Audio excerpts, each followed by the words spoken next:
All right, we are officially recording. This is the third episode of the Vendetta Sports Fantasy Show. Today is Tuesday, June 9th. We have a new guest in the house, so we'll start there. Adam Ramirez. What's going on, Adam? Happy to be here, man. I couldn't take it after hearing those first two episodes. I had to jump on here. Great. And we have Alex Chick and Scott Logush again. So we have a pretty good show for you guys, different topics. So we'll jump right into the news here because that seems to be the most pressing topic. Dalvin Cook looks like he's at least planning on holding out. We don't know a ton of details yet because it's still June. But I'll go around and ask each one of you. Adam, we'll start with you. 1 to 10, how concerned are you that he sits out at least one game? I'd say about a 5. I think ever since Bell started this trend a few years ago, I think everybody's trying to kind of, follow suit because more or less it worked out for him despite the fact that he missed an entire season. But I think as we get closer to training camp, the fear of what happened to Melvin Gordon is going to happen. Is going to force Dalvin to realize that, one, he's injury prone. Last year was the most games he's ever played, and it was 14. And two, he doesn't have the leverage to be demanding Christian McCaffrey money. So I'm not concerned at all. I think he'll suit up. He might sit out training camp, but I think he'll be ready to go week 1. Scott, let's go to you. I'd say I'm about a 6 or 7, and it's not whether he's good enough to hold out, it's whether he thinks he's good enough to hold out. Like a Melvin Gordon situation, he thinks, I'm good enough to hold out, I'm good enough to demand this money. He holds out, and then it's proven that he is very much replaceable.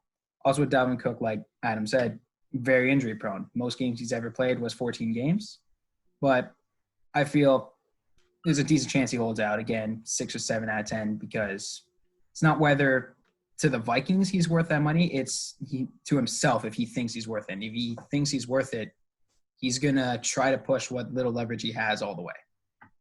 Alex, go ahead. I think he'll miss about one game at least. I think I would say about an 8. I think he'll miss games, but I think it's because he's coming off a stellar season. He must have read Trey's articles about him. The prediction of him being the leading rusher, he's like, yeah, I got this shit, But I think what he's failing to realize is as time goes on, Dalvin Cook is really good, but Alexander, I can't say his name, but Mattison, you know how bad I am with names. But Mattison. Mattison, okay, well, he's not terrible. He's no Dalvin Cook, but, he could still hold his own. He could still move the chains for the Vikings, and so I think he'll miss a couple games. Dalvin Cook realizes maybe they won't give me as much money as I want, and I think he'll come back kind of like Melvin Gordon. All right. I would love for somebody to counter me because I think I'm on the opposite end, and maybe I'm optimistic because he's already on my fantasy team, but I had a 2 down.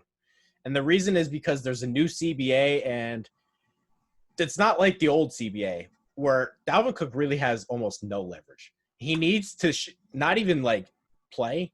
He needs to show up to training camp or he loses a free agent year and he becomes a restricted free agent. He can't do that. And it would be different if he was a first-round pick because he would have 4 years under his belt. He needs the 4th year to hit free agency. And the last thing he wants is to be a restricted free agent. And teams can't waive the fines like they used to back in the day. They have to actually collect these fines. He can only sit out five days of training camp, and he's a restricted free agent. So I think it's really, really low, and maybe he does sit out, but to me, that's not a risk I could take. And I get why you would want to put this statement out now, but somebody tell me why I'm wrong here because I think it's more of a Zeke situation where Minnesota almost has to pay him too. You felt like with Zeke, all right, we got to help out Dak Prescott. We got to give him all the help that we can. Kirk Cousins can't carry this offense by himself. He needs Dalvin Cook. So I think I'm maybe a little concerned, but I'm way less concerned than you guys are. I'm not concerned. I'm just thinking he'll sit out. But he has nothing to do with me. But that's fair. That's completely fair. It could just be a bargaining, like he's trying to bargain. This could be a ploy by his agent. Be like, hey, tell him you're going to sit out if you don't get that money. But it looks like you have dived into this, and I guess I would too if he was on my fantasy team. So, you do have a solid point here about, if he doesn't, he'll be a restricted free agent. It's just, and I think it goes back to what Adam and Scott said about, how valuable does he really think he is? I mean, is he willing to make that sacrifice to be a restricted free agent if he knows he's that good? You guys have anything else to add? I would say, just to make you a little bit more concerned, other than the extension that they gave Cousins, who on the offensive side of the ball do the Vikings pay? All of their money usually gets funneled to the defense.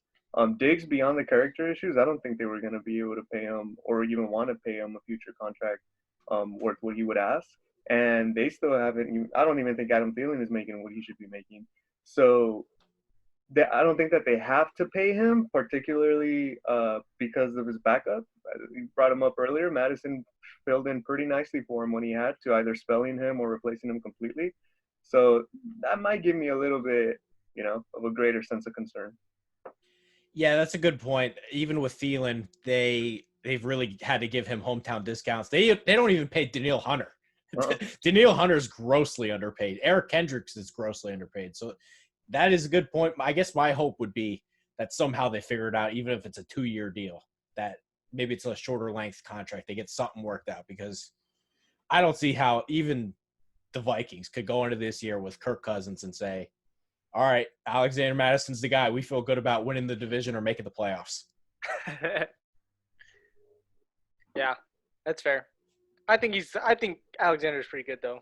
I think he did well, and when Dalvin Cook wasn't on the field, Speaking of Alexander Mattison, Scott, we can jump in with you first and then go around. Are you more eager to draft him given the Dalvin Cook news? Does this change your opinion on if you're more willing to draft Alexander Mattison? I would definitely be more willing to draft him, simply because we don't know what's happening with Dalvin Cook. I wouldn't take Mattison in the high rounds, mainly because of this uncertainty. It goes both ways. It increases his value, but it puts a cap on that increase because we don't know if Cook's going to hold out. But I would definitely consider drafting him now.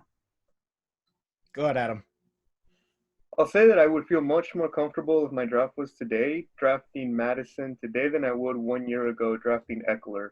And Eckler ended up surprising everyone with the performance that he put out. I think Mattison has the ability to do that and more in Minnesota's offense. So I'd be comfortable drafting him for sure. Alex? I will say, though, last year I did draft Austin Eckler just because of the – yeah, I know, just because of the whole Melvin Gordon situation. And until about week 6, he was, at least in PPR leagues. I know how you feel about those, Trey. But he was the second-rated running back for that. So I don't think you could go either – like, you can go wrong either way. I mean, if you draft Dalvin Cook, you might be able to get him back at least maybe for the fantasy playoffs or something. Or if you take Mattison just for a couple weeks, if you're really hurting for, any running back depth, I mean, I don't see how you can go wrong either way. I would say yes, I would be, more willing to draft him just because I have Dalvin Cook. But I would say that my biggest concern with Cook is more the injuries at this point. And maybe that's crazy, but Alexander Madison's a great plug and play when Cook isn't playing, whether he's hurt or holding out. So I think the fact that it's another concern that on top of the injuries would make Mattison, and I'm not a guy that's like, I got to have this handcuff if I have somebody. But when it comes to Mattison, I'm almost at that point. Am I crazy to think that, combining with the injuries, that Mattison becomes more relevant than ever? I mean, it's the same issue that you had anytime you have any starting running back in a great offense, right? Like in Bell's prime years, you always were sure to try to pick up his backup, even if there was certainty that Bell was going to play, just because that if something happens, whoever fills in is going to have a good year. So that, combined with the fact that he's already proven it, easy draft pick, late round draft pick. Scott, you have anything else to add? Or Alex, anything else? I'm good. Good. All right, last piece of news here that we have, and it's not really news, but Carlos Hyde was talking the other day with a bunch of beat reporters. He basically came out and said that Chris Carson is the Seahawks starter and that he's really competing for the number 2 job. I guess the question here is, what kind of role do you see Carlos Hyde having in the offense? Does he have any sort of value? Is this somebody you would draft, not draft? Adam, let's kick it over to you. What are your thoughts on Hyde coming into this year? Yeah, I mean, that sounds like a prepared, PR response that I'm sure they trained him on and make sure that he had that ready to go whenever he was asked about it. There's no way that anybody goes into training camp not trying to earn a starting job, especially after what Hyde did in Houston last year. So I still think that Carson's going to get every opportunity to be the every down back, but that's not a team that sticks to just one running back. So I see Hyde's role being prominent in that offense. Alex? I officially will not draft any Seahawks running backs because I hate running back communities. I hate tandems.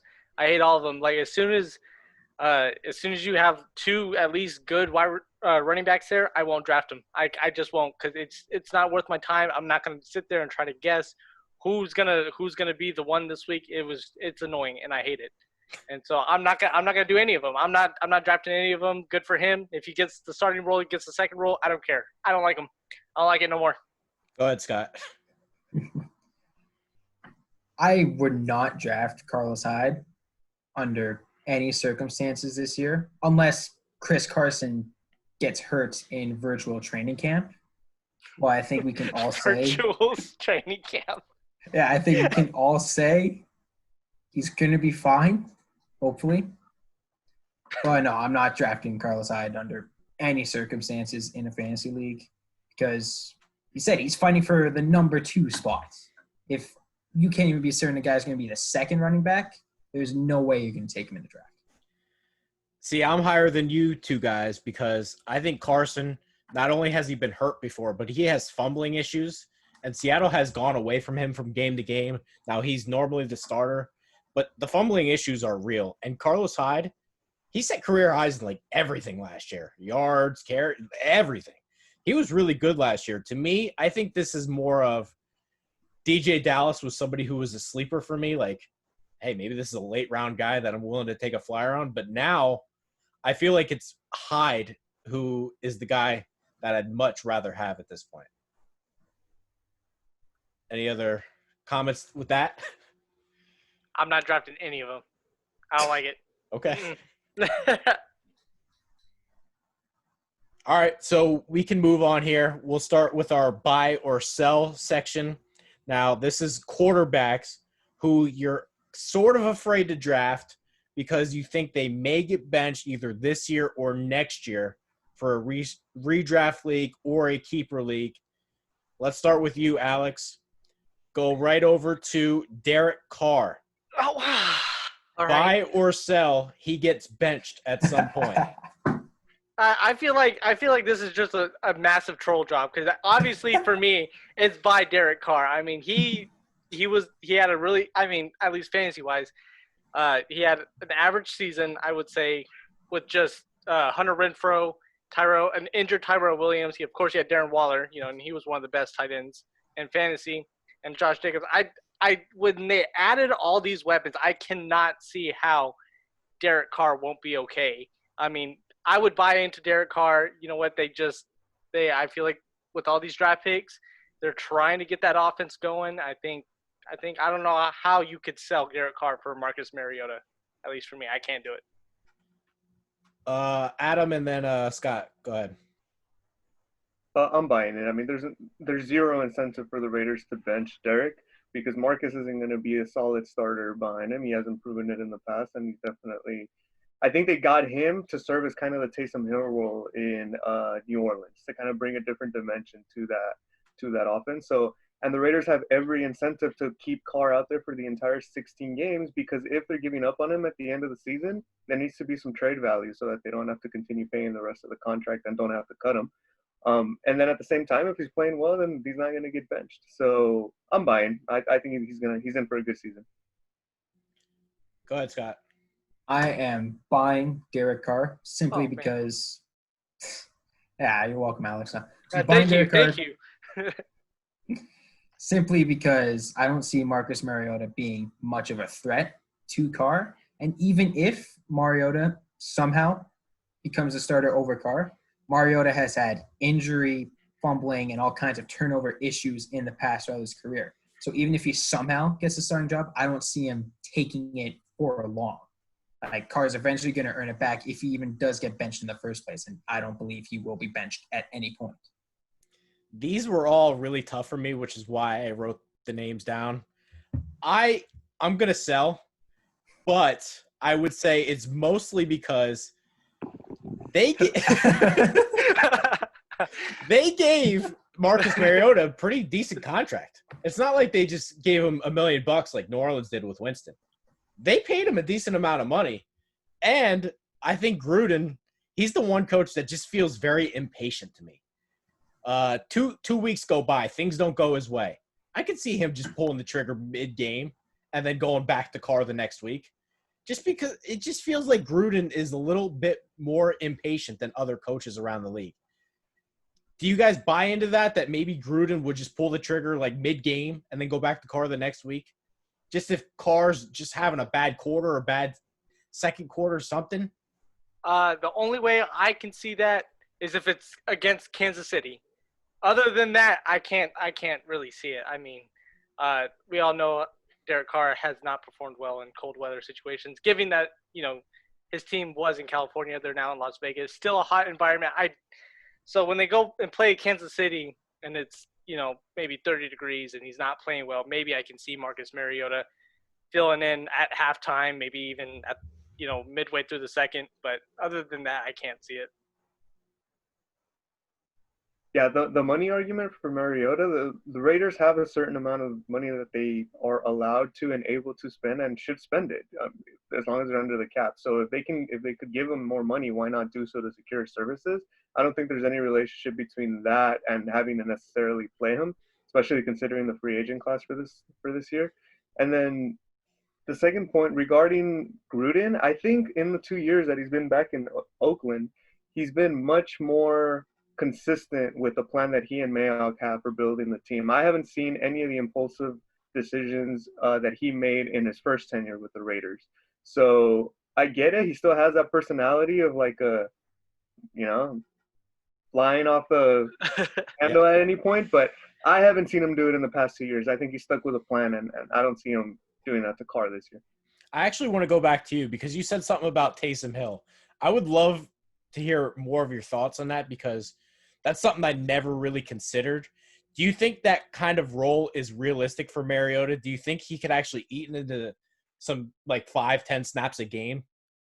Yeah, I think he absolutely can. And what I have noticed from Gruden in the past 2 years, first game that he came back as a head coach, he played against the Rams, right? He came back with his old mentality, run the football. Lynch was the running back at the time.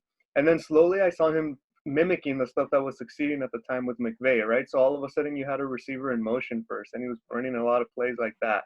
I'm sure he's observed what New Orleans has been doing with Hill, and he's got packages in there where Mariota's either going to throw, catch, or run with the ball. And if anything, I think that with all the weapons that the Raiders have on offense after this year's draft and last year's draft, I think it's going to be a great, great tool for him. Let's go to the second quarterback I had, and this one's more of a long shot, but I want to say it's more of like a down the road next year sort of thing. Daniel Jones, buy or sell. Maybe the Giants have a really bad year. They pick high in the draft. He gets replaced next year. Adam, go ahead. I don't see them replacing him. The history of that franchise and the way that they manage players, I think that they're committed to Jones for this year, and until they have to pay him, they have no reason to cut him. His deal is better every single year because he's on that rookie contract. So he showed that he can play last year. The Giants have a lot of holes on both sides of the football, so they're not going to be the best team this year, but I see him continuing to perform, and I can see him be a starter this and for the next couple of years. Go ahead, Scott, and then Alex, cap it off. I don't think they're going to replace him, mainly because the Giants are kind of tied to him. At the very least, Dave Gettleman is tied to him because his success hinges directly on Daniel Jones' success. And while I don't know if he played well enough to deserve the 6th pick in the draft, he played well enough for me to consider him a first-round quarterback. I think we can, or some of us can agree on that. But I don't see him getting replaced, mainly because if he gets replaced, the coaching staff, is already going to be on the hot seat because they have to have a year bad enough so that they're in the position to take someone to realistically replace Jones. So Jones is going to be the guy. Go ahead, Alex. Going back to what Scott said, I did like the point that he made that, since Daniel Jones was drafted so high and everyone already kind of roasted the Giants on draft night when they took Daniel Jones. I mean, so I feel like they're going to have to ride out with him at least for maybe 2 or 3 more years just to make sure, if he's the guy or not. I think he's in for a big year. I mean, he's got, a solid wide receiver core, and he's got Evan Ingram. He still has Saquon Barkley. The Giants aren't going to be good, so I don't know how they can replace Daniel Jones when the team itself isn't really that good. But, I mean, Daniel Jones, I think he's in for at least a decent fantasy year. Yeah, I wrote this one down just because if I had to pick a team that's going to have the number 1 pick next year, I'm going to go with the Giants. This team is horrible defensively. They're going to be in shootouts constantly. I think Jones can have a good fantasy year, but they really are a bad football team. If they get the number 1 pick, they have to take Lawrence, right? So I want to kick it over, and anybody can respond to this. Who's your favorite for the first overall pick next year? Because I think that directly impacts who the starting quarterback is this year for whoever gets it. It's got to be Lawrence. I mean, even Yeah, if you're no, I mean the team. Oh, the team. the team. Oh, because that quarterback is directly affected by it. I would have to say Jaguars for me. I don't think either trading all their defensive pieces. They're just not a good football team. I would have to say the Jaguars, and I don't think Gardner Minshew is enough to, be like, hey, we're going to keep you here. No, it's going to be the Jaguars for me. Yeah, I agree. I think Jacksonville has a good chance, and I think Washington has also a good chance of coming back and having that high pick next year. So either one of those teams, I think, could end up with Lawrence. And I think if it is the Giants, I don't see them necessarily having to take Lawrence. I think that if they do land at that pick, it's probably because they're missing a lot of pieces, and I can see them trading down from that first pick. Scott, you have a pick? I would agree that my favorite would be the Jags, but I'm going to throw a curveball to a team that I think realistically there is a chance they could end up with this pick, and that is the New England Patriots. Because their team got I'm sorry about this, but their team got significantly worse. And you talked about how Brady was terrible on offense. Well, it's the same offense. You just put in Jarrett Stidham or Brian Hoyer. So the offense becomes even worse. And the defense got worse as well, and it's getting older. So, I don't know. Plus, that division has gone much better with the Dolphins, and the Jets aren't terrible. I feel if Sam Darnold doesn't have mono, the Jets have a 500 or potentially a winning record. Don't say that, Scott. Don't say the Patriots can get Trevor Lawrence. I can't. My heart can't take that, man. I really can't. Like I'd cry on draft night. I'd be there tearing up. I was like, fuck the Patriots. I hate the Patriots. All right, let's jump into the next quarterback here, and this kind of feeds off of the next sort of teams that you just mentioned here. Dwayne Haskins, Washington Redskins. Now, he's obviously in the lower end tier of fantasy relevant quarterbacks, but in 2 quarterback leagues, you got to take every quarterback here. So, Dwayne Haskins, buy or sell. He eventually gets benched, and maybe it could even happen this year. Scott, go ahead. I feel there's a chance he could be benched, and that's somewhat in part to the Redskins are bad enough to realistically end up with the number 1 overall pick. But also, a trade they traded for Kyle Allen. So Ron Rivera has a quarterback that he has won games with. So I wouldn't be incredibly surprised if the Redskins start 0-8, 0-7, and Ron Rivera's like, let's put this guy in. He's won games for me in the past. Let's see if he can do it again. Now, that's not the most realistic course of events, but it's definitely a possibility. Go ahead, Adam, and then Alex, you can finish this off. Yeah, I'm selling Haskins. I think there's issues with his accuracy and his decision-making. And beyond that, the Redskins haven't invested in the offensive line, so he's just being set up for failure. So I think he'll get a shot, and I think that it could be halfway through the season before either he gets injured or he gets replaced. And I don't see him coming back after this season. I would say they gotta. I mean, I would say sell too, just because you don't really trade for Kyle Allen without having. It's kind of like an insurance plan. They might do the same thing as they did last time, or not last time, but with the Buccaneers when they had Fitzpatrick and Jameis Winston, and they were trading off starts. Who's winning, who's losing, who's feeling good, who's feeling not. I can see the Redskins doing that same type of thing. With Kyle Allen and Dwayne Haskins. I think Dwayne Haskins is better than Kyle Allen, but I'm just saying that's also a possibility that they could just keep trading, and then whoever they're just going to ride with whoever feels hot. Once he gets cold, they'll switch him out. Yeah, I had a buy here, but it's like a 55-45 thing. I don't feel great about it either way, just saying buy or sell. But I will say I think Washington does give them the full year this year. They have to find out what they have. And I do think there's a chance they're better than what people think. Chase Young comes in. They have Ryan Kerrigan. They have Montez Sweat, Deron Payne, Jonathan Allen. Their defensive front could actually be pretty good. There's a chance that maybe they're in some games that they really shouldn't be because their defense is a little better than we thought it could be. So I think they give them the full year regardless. I don't feel great about the pick, but Kyle Allen is what he is. Ron Rivera's seen him in the past. He knows he's probably a backup quarterback for the rest of his career. I would say Haskins gets the full year. Now, next year, who the hell knows? But I think for this year, he's probably fine. Would you guys agree with that or no? I think for this year, yeah. Like I said, I'd take Haskins. I think Haskins is a lot better than Kyle Allen. It's just really how the Redskins feel about him. And if he performs well, but the Redskins are still losing, I don't think they could bench him for that. If you just look at the win-loss record and say they need to bench Dwayne Haskins even though he's playing well, then no. But as long as he's playing well, I think he'll be fine.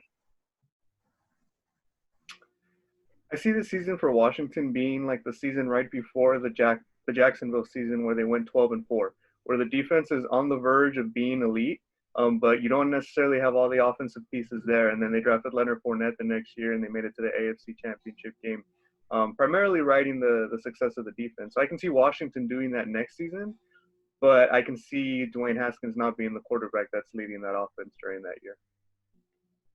Yeah, I think that's fair. I just think this defense is actually a little bit better than we think, and it might help out Haskins just somehow, some way. Next guy I want to mention here, Jarrett Stidham, and Scott, we'll go with you since you think – I don't think I agree with this, but you said they'll have the number one pick here. I said they have an outside shot to get. Okay. Jarrett Stidham, buy or sell, he gets benched at some point. I'd probably sell him because if we're talking about impatient coaches, Bill Belichick is – take no shit, you screw up, you're benched type of coach. It's originally what happened with Brady and Bledsoe, where the year before Bledsoe was but then when he got hurt and Brady started rolling, they're like, screw it, we're going to roll with him. And I don't think Stidham's going to get hurt, but in his, 4 regular season passes, he threw a touchdown to the other team. Oof. And then had, I believe, 1 completion. So we can talk all about the preseason, but in his regular season action against a New York Jets team that was very bad, he didn't do that well. And Brian Hoyer has been a starter in the league for multiple years. He's been a quality backup, and I just don't know who's going to get the start. Go ahead, Alex. I'm selling him first chance I get. I don't even think he's that good of a quarterback. We've already talked about how bad the Patriots offense was. And it comes down to, would you rather have Tom Brady or Jarrett Stidham? And if you'd rather have Tom Brady, then I can't see how Stidham is even playable at this point, because Tom Brady wasn't even good last year. And I don't care, if you think he's a goat or not, he did not play well last year, and that's just true. So I don't think he's a good quarterback. I don't even think he's playable at this point. And if I had to keep him on the bench, I might take a bye week over than starting him. So, that's just me. Damn. Go ahead, Adam. I'm buying him not for any virtue that he has, but because I'm buying Josh McDaniels. All right, so I truly believe that Brady, he has great qualities, but I think that his success during his tenure in New England was heavily driven by McDaniels and the offensive system that he put him in. So if Stidham does win that job in training camp and he's the man week 1, I don't see how he can be a complete train wreck with Josh McDaniels leading that offense. So I'm on board whatever the Patriots do until they prove me wrong. Yeah, this one was hard for me too, just because it's hard to doubt Bill Belichick at this point. Like, I didn't love Stidham coming out of the draft, but the main reason why I'm going to sell here is I just think because this Patriots defense is so good, they can run the ball how many times a game and really not have to put the ball in Stidham's hands to win. There's going to be some games, he has one touchdown pass and they win. I think that's possible. And in terms of fantasy, is that guy really usable? If he's throwing, they put the hands in Sony Michel and Stidham throws, maybe he has 18 attempts in a game and he has one touchdown. Is that guy usable in fantasy? I think as long as James White is there, he's usable because a lot of those short runs that would become touchdowns are going to become receptions by White. So in that respect, I think that he could be probably as usable as Brady was last year. All right, so I have one more here, and this is maybe more of a long shot, but maybe not such a long shot. Baker Mayfield, would you be concerned he gets replaced at some point? Maybe not this year, but next year.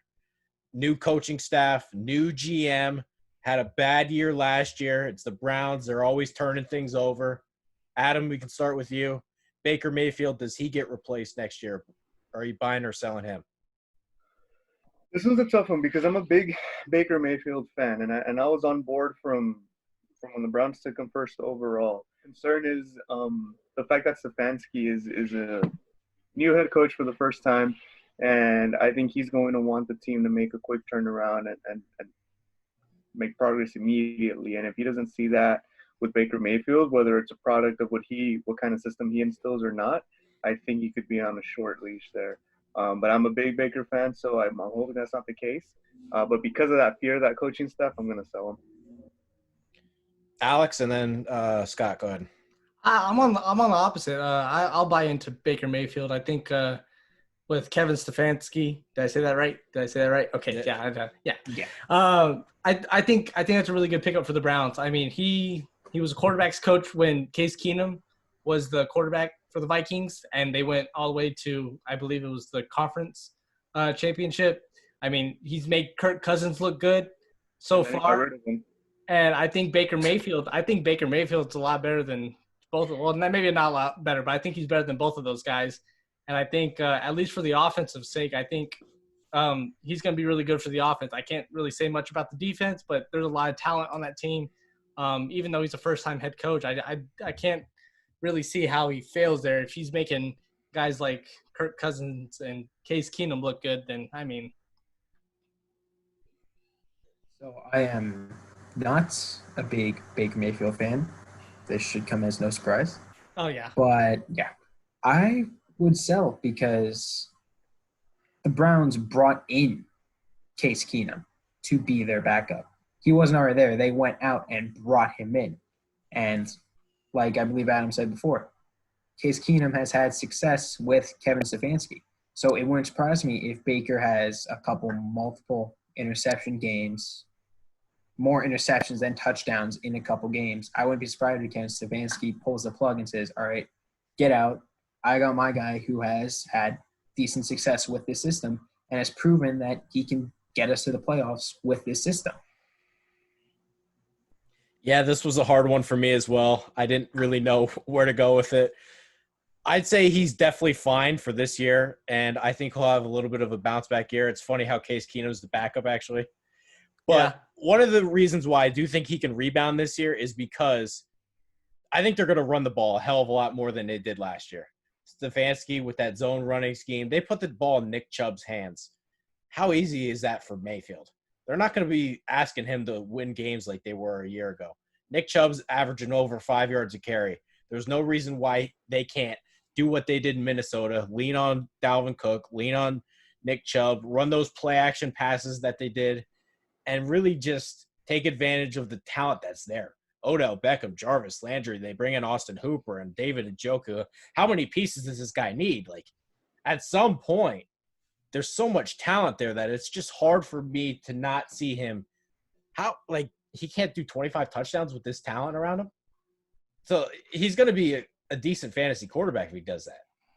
Yeah, that's fair. It's also got to be pretty spectacularly bad to repeat last year. Yeah, that's fair.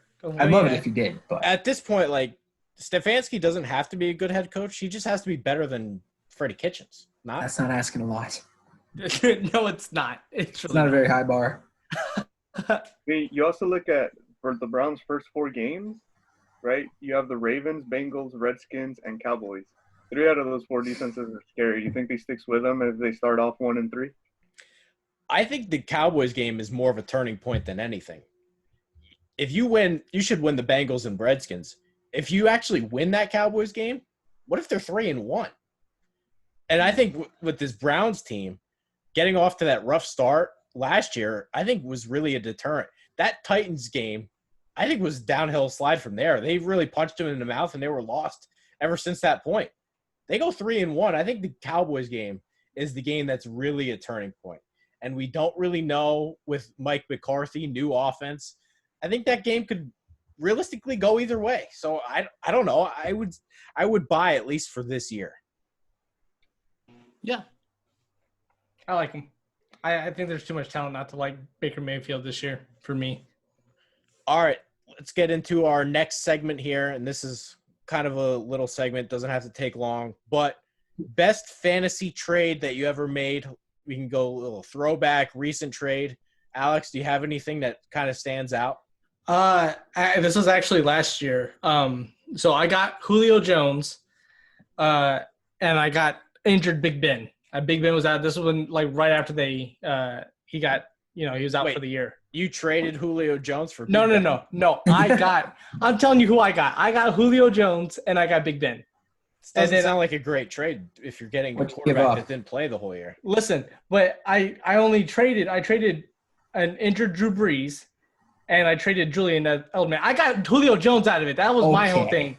I did. I got Julio Jones out of it. So I was like, you know what? He was number 2, number 3 wide receiver last year, and that was in PPR. Without PPR, maybe. I like to win. So if I do, then oh well. But I did get Julio Jones out of it, and that was good enough for me. And then I dropped Big Ben, of course, and I picked up Gardner Minshew, which is not, impressive, but I did get Julio Jones out of it, and that was my. He held me for the rest of the year. Go ahead, Scott, and then Adam can finish it off. So, I haven't been playing fantasy football for a long time, but I've been playing enough to know Mike Evans is very volatile and was last year.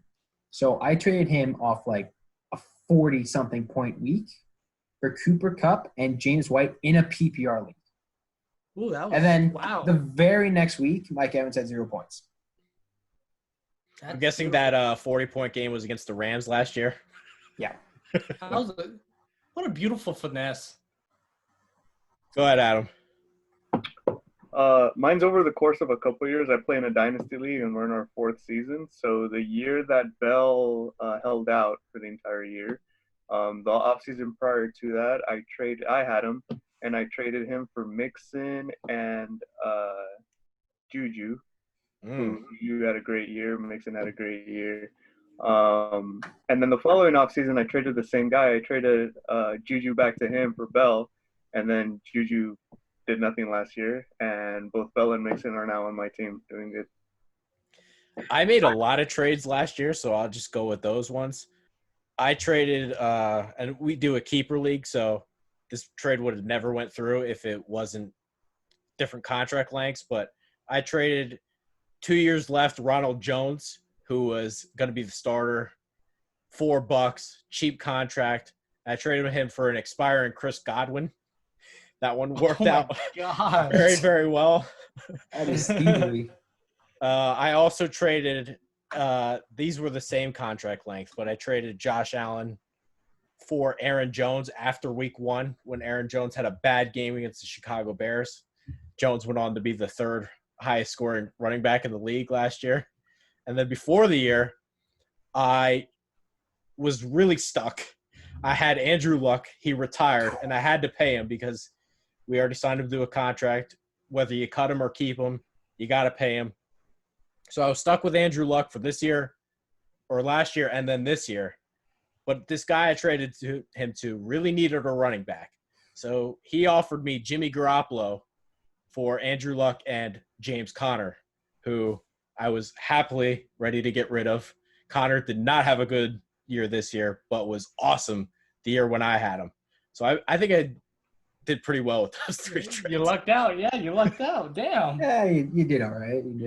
You did good, kid. You did good. Yeah, so those seemed to work out well. We didn't have to take too long, but I figured it was something that we could throw into. And next show we can come up with our worst fantasy trades we ever made. Oh, I got many. Next topic we have here. Coaching staff that worries you. And maybe this is a player that you really, really like, but a new staff is coming into town or an existing staff is already in place that you're worried about an offensive coordinator. You don't like a head coach. And it actually would prevent you from drafting this player. Adam, you can start there. Yeah, I alluded to this earlier, but the Cleveland coaching staff concerns me. Just because I think for whoever is eventually going to have success there as a head coach, I think needs to have had previous head coaching experience. And I think Ron Rivera would have been a great addition to Cleveland's staff there. But bringing in Stefanski, I understand that they want to bring in the offense that they saw work in Minnesota. My concern is how he's going to deal with the personalities on that team, how he's going to deal with the OBJs, how he's going to deal with the Jarvis. And if he lets them walk completely over him, I think any player on that team would be concerning to draft because that's a situation that could explode at any moment. So I think there's a lot of potential with the players on that team, but there's also a lot of concern because of the inexperience of the head coach. Yeah, I want to actually see what you think about this because I agree. I would just avoid Cleveland for the most part. I do think Baker could bounce back, but to me, Nick Chubb's the one guy. I don't really care who the head coach is. Do you feel that same way? Because his first 2 years in the league, all this guy does is average 5 yards carry, and he actually had some bad touchdown luck last year. Would Nick Chubb fall into that category for you? He would, again, if the personalities of those receivers were different. Because I can see Stefanski wanting to give the ball to Nick Chubb 25, 30 times a game, but there is no way that that's going to settle well with the receivers like Jarvis and OBJ that are going to want their touches. And if he can't manage that and if he can't manage those egos, it'll hurt everyone and it'll hurt Nick Chubb. Alex and then Scott, go ahead. For me, it's the Vikings coaching staff. And I was just talking about how Stefan, what? Oh my gosh, I just blinked out. Anyway, Kevin Stefanski, there we go. Because he's not with the Vikings no more. And like I kind of alluded that to earlier, is he made Case Keenum look good. He made Kirk Cousins look good. With him gone, is he going – I mean, how well is Kirk Cousins going to be able to handle, if he's still going to have that same type of success? I mean, Stephon Diggs is gone. He only has Adam Thielen. He does have Justin Jefferson, but now this Dalvin Cook situations arose. And so even though I was hyping up Alexander Mattison, I mean, is that offense going to be even near as good as it was last year? I want to shift it back to you again, Alex, here, because I would counter this more than I countered Adams, which was I think Gary Kubiak's a pretty established play caller. He made Steve Slayton pretty relevant. Justin Forsett was awesome in Baltimore. He got Joe Flacco to an AFC title game. Isn't Gary Kubiak a capable offensive play caller, or would you say it's more to the fact that they're really going to miss Stephon Diggs and you're worried how the offense sort of complements that? I think it's more of the latter. I think they're really going to miss Stephon Diggs. And then, given the Dalvin Cook situation, it depends on how well that works out. But I think Stephon Diggs really opened up the field for Adam Thielen. And, even though Justin Jefferson, he looks like he's going to be a really good rookie. I mean, how well is that going to open the field for them? I'm not trying to shit on Gary Kubiak, of course, but I'm just saying, I did like what the Vikings had last year. So I think, I don't know. It's 50-50 for me. Go ahead, Scott. So the coaching staff I'm most worried about is the New York Giants. You have their head coach, Joe Judge, was a special teams coordinator. Take that as you will. You can either say that he knows his place and he's not going to interfere with the offense and defense, or you can take it he has no idea what the hell to do with the offense and defense. And then for their OC, they have Jason Garrett. And Dallas's offense was really good fantasy-wise and yards and production-wise when Jason Garrett wasn't the play caller last year. They gave Kellen Moore the play calling responsibility. So that, in my eyes, reduces the value of a Daniel Jones and a Saquon Barkley in fantasy.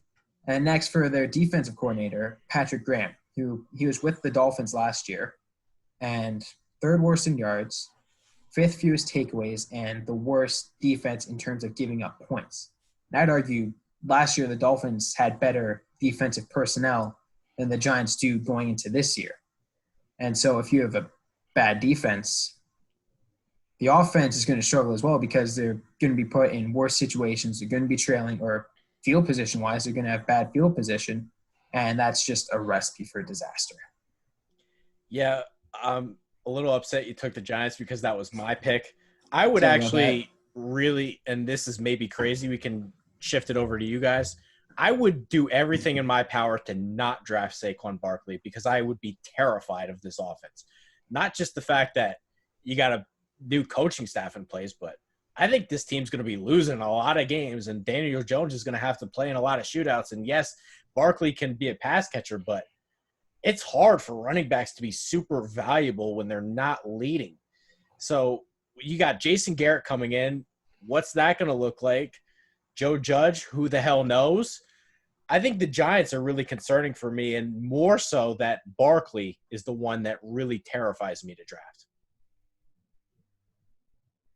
I think outstanding players kind of make up for that a bit. Like Carolina, for example, last year wasn't leading in a lot of games, and Christian McCaffrey still had a historic season for fantasy, right? So in terms of the coaching concerns, I love it when special teams coordinators become head coaches, much more than when either offensive coordinators or defensive coordinators become head coaches. The guy that comes to mind is John Harbaugh, right? He was a special teams coordinator, and I think he's been pretty successful as a head coach, knowing his role, knowing that he's not an expert in either offense or defense, so he trusts his coordinators, which is what I hope Joe Judge does in New York.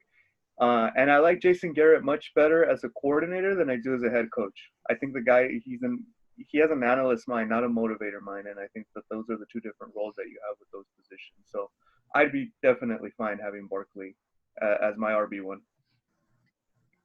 One thing I didn't mention, and nobody picked this one, but is it possible that Mike McCarthy should be concerned about him going to Dallas?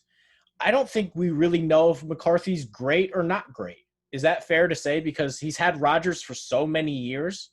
Are we sure that Dak Prescott's getting a better head coach, or that maybe Zeke Elliott, they don't run the ball because there were years in Green Bay they didn't really run the ball that much? Should Cowboys fans be concerned at all here?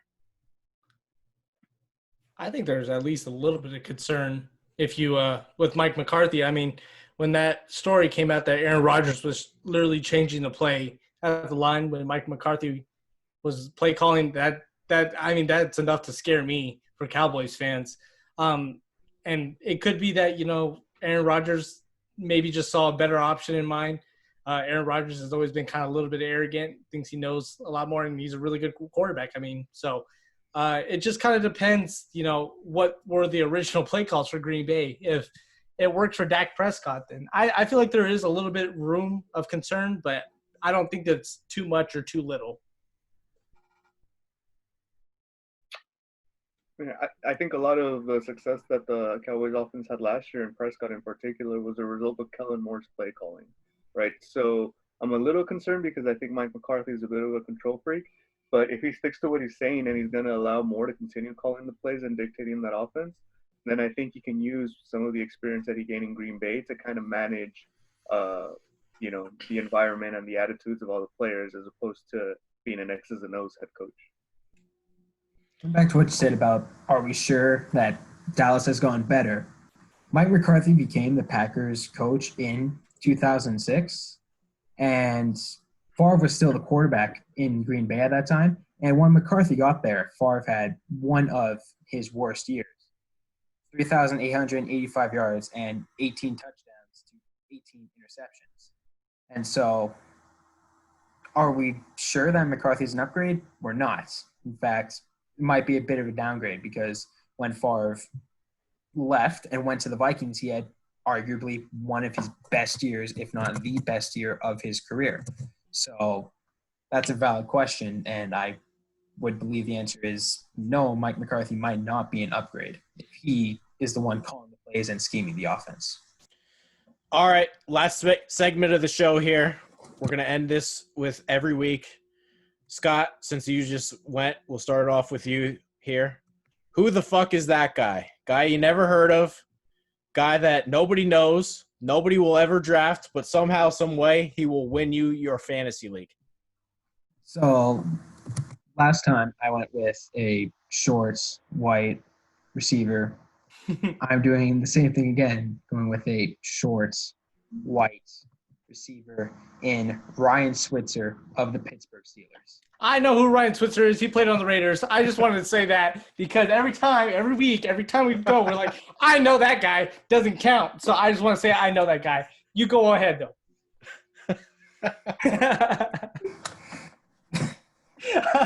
I'm sorry, Scott. Go ahead. Screw you, Alex. No. I know. It'd really be like that. No, but last year, Ryan Switzer was injured. He only played in 9 games. But if we look to his last full season with the Pittsburgh Steelers, he had 36 catches, 253 yards, and 1 receiving touchdown. Now, he averaged 7 yards a reception. So he can be a fairly productive receiver. And one thing they also did, they lined him up at running back for a few plays. And he got a few carries. 6 attempts for 21 yards. That's a 3.5 yard average. So if you see guys like Juju go down, which we saw last year, if you see James Washington struggle or get hurt, which he hasn't been that injury prone, but he has struggled last year. It wasn't as bad, but his rookie year struggled. And with Chase Claypool, rookie, we're not sure. So I feel that there is room for Ryan Switzer to start and get meaningful snaps. And even if we see a running back go down, like Benny Snell, James Conner, and Jalen Samuels, Ryan Switzer has gone running back snaps before, and he's been somewhat effective in, albeit a small sample size. So I feel late year fantasy playoffs, injuries, look for Ryan Switzer. He might be able to be productive for you as a wide receiver while also getting running back carries. Adam, do you have a pick for this week? Yeah, I don't know if you guys have brought him up in the past couple of episodes, but tight end is usually a difficult position to find depth at in fantasy. And I think a sleeper that could win your league this year is the guy that went undrafted, son of Randy Moss, Thaddeus Moss, tight end for the Redskins. He has 0 competition in that tight end room, and a good tight end is always a young quarterback's best friend. So I think he could be a sneaky tight end one for fantasy teams this year. Yeah, we did talk about him a little bit just because there's Jeremy Sprinkle. Like, Jeremy Sprinkle. Not a name that inspires a lot of confidence. Thad Moss could easily win that job, 100%. Alex, who's your pick for this week? All right. And I always have to ask. So, Deandre Carter. Have you guys ever heard of Deandre Carter? Good pick, Alex. Beautiful. Pretty Beautiful. There we go, Alex. I know. Okay, so Deandre Carter, he is a wide receiver for the Texans. And the main reason why I picked this was kind of the same reason that Scott picked Switzer, is because of injuries. I mean, last year, other than DeAndre Hopkins, we didn't know who was lining up at the wide receiver 2 for the Texans. I mean, they were dealing with injuries after injuries after injuries. Right now, I think he's about the 5th or 6th wide receiver on the squad. And you know what? Those injuries start coming in. I think Will Fuller was really injury prone. Brandon Cooks. I mean, DeAndre Carter could step in there. I mean, in week 17 of last year, he had 6 receptions for 65 yards. So, I mean, it's not like he's not totally not relevant. I mean, he can still catch the ball. He got 6 receptions. I mean, so come late in the year, DeAndre Carter, if the Texans are having a whole bunch of wide receiver injuries, DeAndre Carter could just be that sneaky name that, helps you get 20 points. Yeah, I think that's a good pick just because out of the range of possibilities, isn't it possible that Will Fuller, Kenny Stills, and Brandon Cooks are all hurt one week? Yeah, You got DeAndre Carter and very Vincent likely. Smith lining up on the outside. I think that's possible. So I don't hate that pick. I'm going to do the same thing I did last week. I'll say the name, and you guys tell me what team he plays for. Okay. I think it's a weaker pick than last time, but Rodrigo Blankenship. That's the Georgia kicker? He is the Georgia kicker. He is the Georgia kicker. Did he get drafted? Fuck. He did not get drafted. I'm gonna go Jets. Cowboys. No, not Cowboys. I don't know. I have no idea. I think this is a good landing spot, though. He did not get drafted, but he is the new Indianapolis Colts kicker. Oh. Adam Vinatieri washed up, probably not coming back. Blankenship steps right in. You never really know with kickers. Blankenship's a guy that's hit 50-yarders in the past. A little shaky this past year, but he was at the Senior Bowl, did pretty well.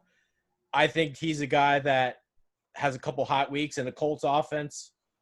It's not maybe the greatest offense in the world, but I could see how they're contenders and they're leaning on the kicking game, and Blankenship winds up with a 5 field goal game in week 16 of the fantasy championship somehow or whatever. I don't know. A kicker to keep in mind. So there you go. There you go. Kickers are people Maybe too. the goggles on. That's the goggles guy? Yeah, he is the goggles guy. Oh, he wears goggles? That's beautiful. He is the goggles guy. I love that, actually. All right, that's going to do it for this episode. You guys have any closing thoughts here? Nope. All right. And Alex, we can follow your podcast with no episodes, Chicks Tape Pod. Look, I'm working on it, okay? I have been I've been working on it, okay? Relax. It's coming. It's coming. Yep. S Logush 52, I believe, on Twitter. Yep. And A Ramirez. Go ahead. What's your Twitter? Yeah, A Ramirez Sports. A Ramirez Sports. Make sure to follow Adam. And, of course, check out the website, vendettasportsmedia.com, media_vendetta on Twitter. Make sure to hit that subscribe button for you guys watching on YouTube. Until next time, we will see you soon.